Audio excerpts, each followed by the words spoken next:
안녕하세요. 글로벌오토스 원선홍입니다. 오늘 저는 캐딜락의 기항이죠. CT6의 시승을 위해서 이곳 인천에 와 있습니다.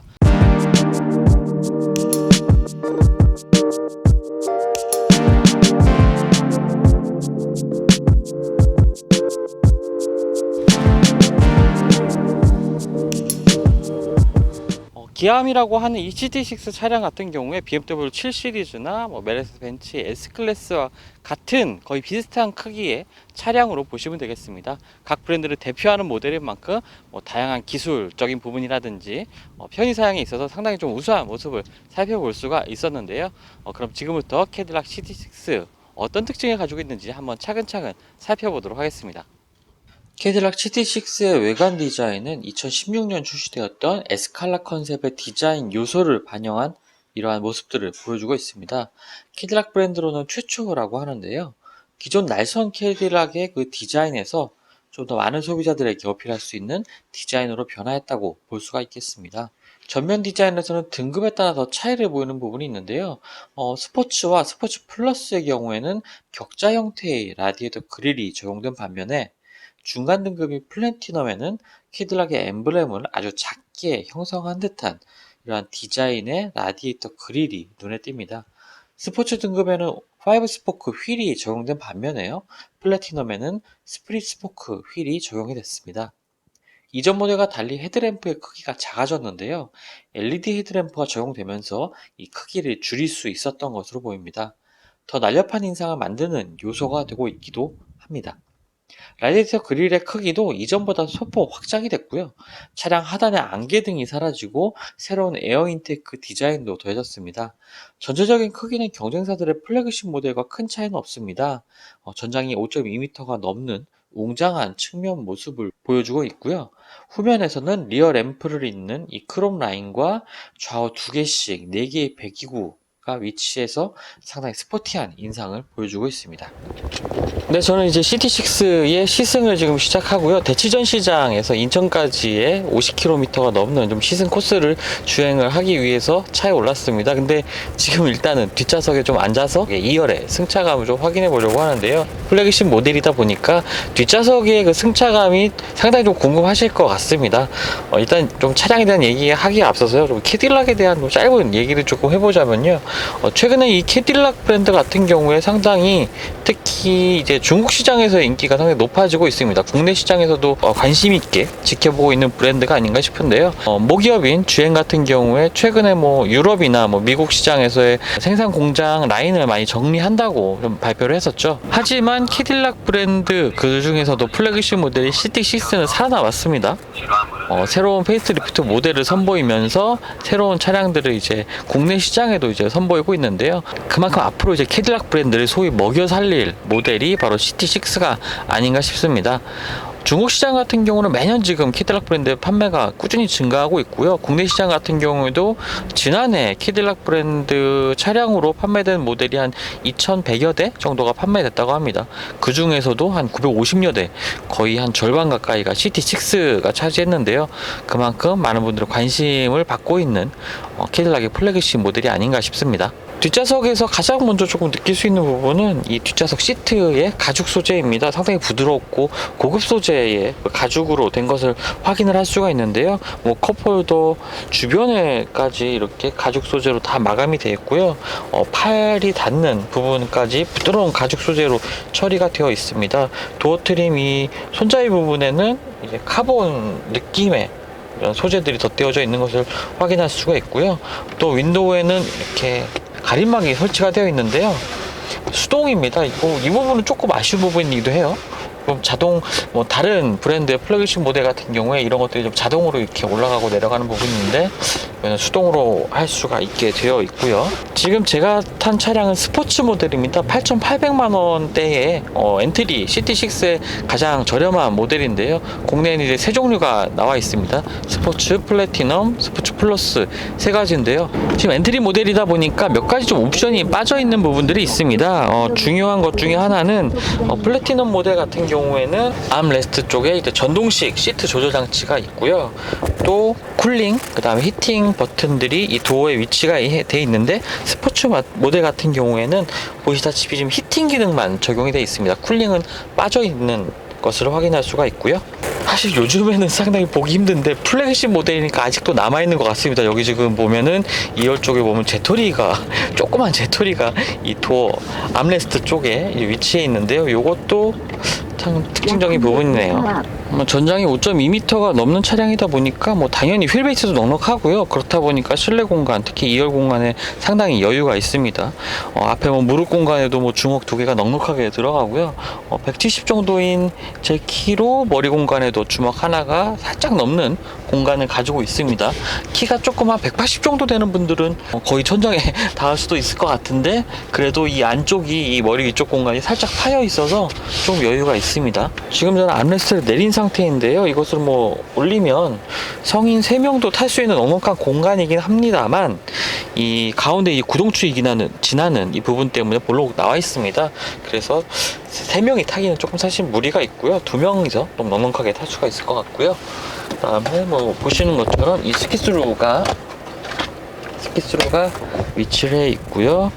플래티넘 차량 그 상위 모델 같은 경우는 이쪽에 USB 포트가 따로 있다고 합니다. 스포츠 모델 같은 경우는 따로 없는데 이런 옵션들의 작은 차이가 있습니다. 그리고 2열 중간에 보시면 이 구동축 바로 위로 이제 USB 포트와 그다음에 타입C 충전 케이블을 연결할 수 있는 요 단자들이 있습니다. 특히 요즘에 이제 USB 타입C 형태의 그 충전 케이블을 지원하는 차량들이 많이 좀 보여지고 있는데요.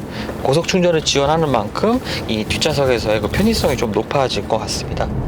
근데 저는 이제 CT6의 본격적인 시승을 위해서 운전석에 좀 앉았습니다.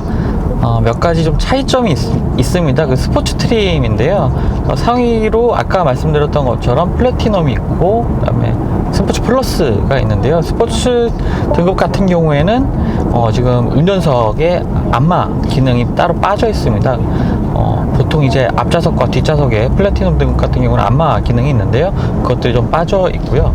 그 외 부분에서는 특별히 달라진 부분은 없지만 굳이 한번 찾아보자면 이 기어 노브 디자인이 좀 많이 바뀌었습니다. 예전에는 이제 그 T자 형태의 뭔가 좀 비유를 해도 될지 모르겠어요. 가오리 머리처럼 생긴 그런 기어 노브가 있었고요. 또 기어 노브 오른쪽에는 이 터치패드 방식의 조작 버튼이 있었는데 그것들이 좀 바뀌었습니다. 바뀐 이유는요, 기존에는 이제 이 디스플레이 창이 터치 방식으로 조작이 됐었지만 지금은 그 기어 노브 하단에 있는 이 조그 셔틀을 돌려서 메뉴를 선택할 수 있게 되어 있고요. 터치 기능과 함께 이 조그 셔틀을 사용을 해서 이제 메뉴들을 선택할 수 있게 되어 있습니다. 기존의 이 터치 패드 방식이 상당히 조금 불편했다는 지적이 있었던 모양이에요. 그리고 실제로 사용을 해봐도 이 터치 방식 같은 경우에 그 메뉴를 정확하게 고르는데 조금 어려움이 있습니다. 저도 이렇게 직관적으로 메뉴를 선택할 수 있는 이 조그 셔틀 방식이 조금 더 편리한 기능이라고 좀 생각되고요. 이런 부분이 좀 개선이 됐다고 볼 수가 있겠습니다. 캐딜락 CT6에는 3.6L V6 가솔린 직분사 엔진이 탑재가 됩니다. 이 엔진 같은 경우에 337마력의 출력을 발휘하는 그런 엔진인데요. 한 가지 좀 특이한 점이라면 이제 기통 휴지 시스템이 탑재가 되어 있다는 겁니다. V6 엔진으로 실린더가 6개가 있는데요. 일반적인 상황에서는 6개 실린더를 모두 사용하다가 크루징 시에는 4개 기통만 사용해서 좀 더 연비 효율을 올려주는 그러한 기능을 가지고 있고요. 지금 이 기통수가 바뀌는 부분들이 이 계기판 왼쪽에 V6, V4 이렇게 표시가 되고 있습니다. 계기판은 풀 디지털이고요. 또 옆쪽에 있는 디스플레이 창도 상당히 더 대화면의 그 디스플레이 창을 갖고 있습니다. 이전 버전 해상도도 상당히 좀 좋아졌고요. 쓰기도 상당히 편해졌습니다. 아까 말씀드렸던 조작 방식이 좀 변경되면서요. 캐딜락의 인포테인먼트 시스템이 CU라고 불리는 이 인포테인먼트 시스템도 탑재가 되어 있는데 안드로이드 오토도 지원하고요. 애플 카플레이도 지원합니다. 여러 가지로 쓰임새가 괜찮은 이런 인포테인먼트 시스템인데요. 하지만 항상 이 수입차를 타면서 느끼는 거지만 국산차의 이런 인포테인먼트 시스템의 그 편리함을 좀 따라가기는 아직까지 좀 어려운 것 같아요. 아무리 조금 좋아졌다 하더라도요. 그래도 과거보다는 많이 개선이 됐다라고 보시면 좋겠습니다. 캐딜락 CT6가 출시가 되면서 GM의 슈퍼크루즈가 적용되지 않을까라는 기대도 했었지만 아무래도 국내 법규 문제도 있고 다양한 좀 해결해야 될 숙제가 있기 때문에 슈퍼크루즈는 적용되지 않았습니다. 여기서 말씀드린 슈퍼크루즈는 레벨 3 수준의 자율주행 기능을 갖춘 ADAS 시스템이라고 보시면 되겠는데요. 고속도로에서 뭐 완전히 손을 놓고 주행할 수 있는, 한정된 구역에서 손을 놓고 주행할 수 있는 수준의 자율주행 기능이지만 국내에는 아직 도입 여부가 뭐 정해지지도 않았습니다. 뭐 그런 점들이 좀 아쉽긴 하지만 그래도 어댑티브 크루즈 컨트롤 기능이 탑재가 되어 있습니다. 차간 거리를 유지하고 뭐 속도를 조절하고 차선도 유지해주는 기능이 있는데요. 다 좋긴 한데 한 가지 좀 아쉬운 점은 그 차선을 유지하는 기능이 조금 좀 미흡하다는 점입니다. 그러니까 차선의 중앙을 유지하기보다는 이 차선 양쪽 차선을 읽어서 그 차선에 어느 정도 닿지 않는 정도로 이렇게 움직이면서 차선을 유지하는 기능인데요. 사실 국내에 있는 그 ADAS 기능들이 너무 좀 좋아지면서 국내 제조사들의 차선 유지 기능 같은 경우 체험해 보면 상당히 좀 편리하다는 생각을 많이 하게 됩니다. 하지만 그런 부분에 있어서 조금 아쉬움이 있습니다. 차후에는 좀 개선이 되겠죠. 이 차량 같은 경우는 3.6L V6 터보 엔진, 말씀드렸던 그런 엔진을 탑재하고 있는데요. 해외 시장 같은 경우, 특히 이제 중국 시장 같은 경우 2.0 터보 모델도 출시가 되고 있습니다. 이전 CT6 터보 모델 같은 경우는 상당히 좀 만족스러운 성능을 경험을 했었습니다. 가격 대비 이제 상당히 훌륭한 성능을 보여줬는데요. 그래서 좀 국내 시장에도 이 터보 엔진을 장착한 모델이 좀 곧 출시되면 좋지 않을까. 하지만 뭐 지금 현재 판매되고 있는 CT6의 뭐 판매량에 영향을 미칠 수 있는 그런 거기 때문에 조금 더 시간을 좀 두고 지켜봐야 되지 않을까, 이렇게 좀 생각이 됩니다. 347마력의 뭐 엔진답게 상당히 좀 넉넉한 여유 있는 출력 보여주고 있는데요. 엔진 응답성 자체는 그렇게 막 즉각적인 반응을 보이진 않습니다. 뭐 아무래도 차량의 그 성격 때문인 것 같은데요. 플래그십 모델이기도 하고 좀 더 여유 있는 드라이빙, 그리고 또 2열 시트에 소프 드리븐을 좀 추구하는 차량이기 때문에 이렇게 폭발적인 엔진의 힘은 충분하지만 그렇게 폭발적으로 한 번에 그렇게 힘을 분출하는 것이 아니라 좀 차분하게 차량을 끝까지 좀 밀어붙이는 그러한 특징을 가지고 있는 차량이라고 좀 볼 수 있겠습니다. 2열 시트에서도 좀 오면서 느꼈던 거지만 상당히 좀 편안한 승차감이 뭐 가장 큰 특징이라고 좀 볼 수가 있겠습니다. 1열에서도 스포티한 드라이빙을 뭐 굳이 이런 차량을 몰면서 그러한 주행을 즐길 분들이 많이 있을까라는 생각도 들지만 새로운 CT6를 준비하면서 캐딜락도 그러한 성격의 차로 좀 만들고 싶지 않았나, 엔진 반응 같은 것을 보더라도 좀 이러한 추측을 좀 해볼 수 있을 것 같습니다. 자, 아무래도 좀 경쟁 모델 얘기를 안 할 수가 없겠죠. 뭐 대표적인 뭐 잘 아시는 메르세데스 벤츠의 S클래스, BMW 7 시리즈, 또 국내 모델로 보자면 뭐 제네시스 G90까지 뭐 다양한 경쟁 모델을 좀 생각해 볼 수가 있겠는데요. CT6는 8,800만 원부터 1억 2천만 원대 정도까지 이제 가격대가 구성되어 있고, 벤츠나 BMW 같은 경우 같은 크기의, 거의 비슷한 크기의 차량이긴 하지만 1억 3천부터 1억 5천부터 이제 시작을 하게 됩니다. 뭐 어느 정도 가격차가 상당히 좀 있죠. 가성비 좋은 플래그십 세단을 선택하고 싶다, 뭐 수입차 가운데 이제 플래그십 세단을 좀 선택하고 싶다, 그리고 캐딜락 브랜드라도 그렇게 상관없다 하시는 분들이라면 이 차량 상당히 좀 좋은 선택지가 되지 않을까라고 생각을 해봅니다. 그리고 조금 더 경쟁 차종을 좀 넓게 보면 제네시스의 G90까지도 볼 수 있겠는데요. G90 같은 경우에는 이 차량에 이제 3.6L 엔진이 탑재가 되어 있고요. 뭐 비슷한 가격대의 모델을 굳이 꼽자면 G90 3.8L 엔진 탑재된 모델을 꼽을 수가 있겠는데요. 가격 같은 경우에는 한 1,500만 원 정도 차이가 납니다. 한번 옵션들이나 뭐 편의사양, 뭐 주행 성능 같은 것들을 직접 한번 체험해 보시고 한번 꼼꼼하게 비교해 보시고 선택하시면 좋을 것 같습니다. 일단은 CT6 같은 경우에 종합적으로 경쟁 모델들과 비교해 봤을 때 가격 대비 상당히 좀 좋은 성능을 보여주고 있다. 승차감 부분에서도 편안한 주행이 가능한 그런 주행 성격을 좀 보여주고 있다라고 볼 수 있겠습니다.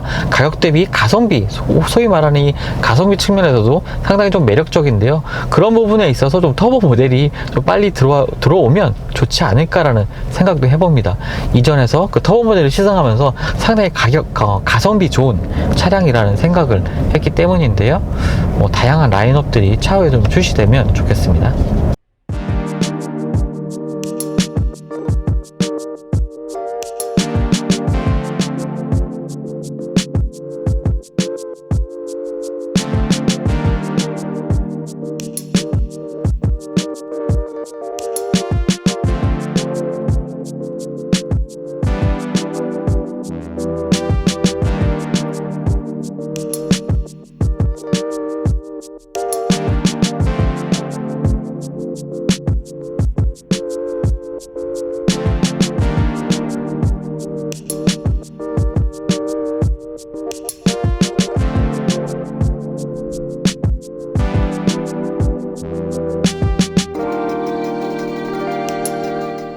네, 이제 시승을 마치고 강남 도산대로 쪽에 있는 이 캐딜락 전시장 쪽에 와 있습니다. 차량을 반납하고 들어왔는데요. 전반적으로 좀 총평을 해보자면요. CT6의 신차 발표 현장에서 상당히 좀 퍼포먼스가 강조된 차가 아닌가라고 좀 생각을 했었는데, 오히려 고속도로 주행에서 뿐만 아니라 이 시내에서 주행을 해보면서 굉장히 조용하고요. 편안하게 주행할 수 있었던 점이 더 큰 장점으로 다가와서 상당히 좀 놀랐습니다. 특히 나이트 비전이라든지 디지털 사이드 미러 같이 또 세세하게 또 추가된 이러한 편의 사용 옵션 때문에 더 실내에서 운전하기가 더 편하고 안락하지 않았나라는 생각도 해보는데요.